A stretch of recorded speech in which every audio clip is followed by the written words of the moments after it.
I always find it difficult to make videos about large items, and there's a really large item that I really want to make a video about, but the reason I haven't done that video yet is because of its size. This video might be slightly more difficult than I was expecting, especially because the video output wire on this Pong machine is permanently attached, so I can't take it off.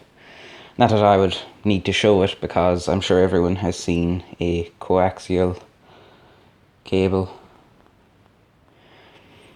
But the wires on this, they're pretty long and often get tangled, and the thing itself is quite large, but I want to show it anyway because it is cool. So I don't need to plug it into a television. Everyone has seen Pong. It's just black and white, you know, a bunch of squares moving around hitting a square. But this Pong machine is quite cool if I am able to show it, which I'm kind of scared to do, to be honest. I might as well start off with the knob controllers. So they're very, very simple. Just like a plastic cylinder with a knob that you twist on the top. Although unfortunately this one is broken. It no longer works. Well, it can work, but you have to like put your fingers underneath it because there's a little nut there. And if that thing turns, then that's really all you need to actually turn, but the knob itself is loose. The plastic is cracked, which is a shame. So the actual thing itself, if I can show it, has a bunch of switches on it. The way how you select the games I find quite interesting, actually. Rather than it being a bunch of switches to do the same thing, or one switch that you can switch between the different games, it has this strange two-switch combination thing where you can select A and B to play tennis, A and C to play, or A and D to play football. You can select B and C to play squash, or C and D to play practice, which I find quite interesting. And also the same style of characters playing the sports that you often see throughout the 70s, because it was used in the 1972 Olympics like that. Then it has these settings here: player size, ball angle, and ball speed. And also you can switch between manual and auto ball serve. And of course, on and off. Then this reset button down here, you can use that to reset the score of the game. It goes up to 15, and once you've reached 15 it won't score any higher, so you have to reset it manually. And then the serve button always goes to the right player for some odd reason, and obviously that only works when you have the manual or auto, or sorry, the manual ball serve. So I actually have the power supply of this. You can run this from a power supply or 6 C-cell batteries. Speaking of that, oh yeah, the cool thing about this is that you can actually unplug the controllers, unlike most Pong machines of the time. It's a very light machine, actually.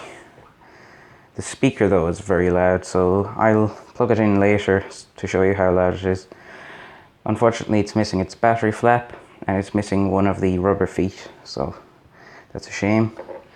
The sticker on it says black and white TV game, patents British, and it gives the British patent number.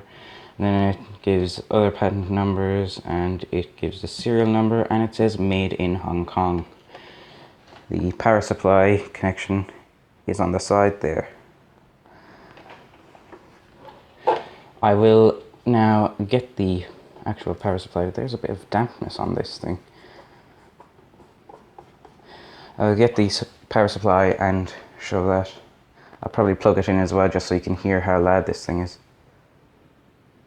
So here's the power supply for it. Oddly though, this says made in China, whereas the actual console itself says made in Hong Kong. But anyways, another thing you may notice is it says grandstand on it, whereas this console says bingo. The reason for that is because this is actually just a rebranded version of the grandstand TV game, I think 3600 Mark II, I believe, but I'm not entirely sure. They did make a lot of different consoles, but the only real difference between this one and the grandstand one, or at least the grandstand branded one, is that this one is black and white and the grandstand one is in colour, which really there's no advantage to having it in colour. Anyways, unfortunately the flex protector here has broken, but I'll hopefully get to gluing that at some point.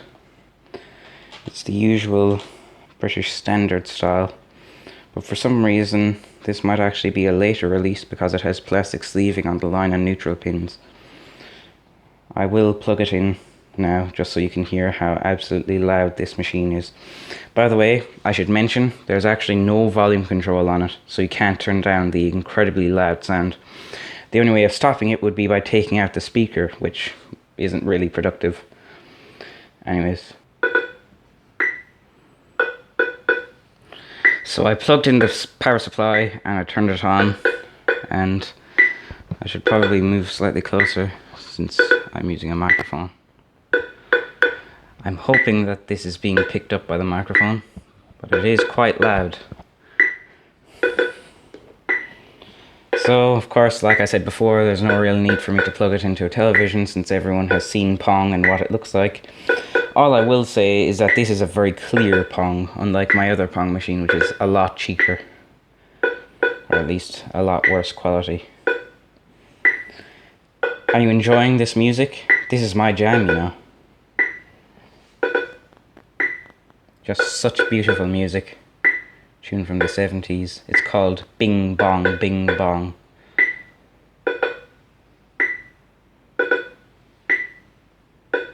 Anyways, I think that's enough of this screeching Bing Bong sound. So I'm going to end the video now.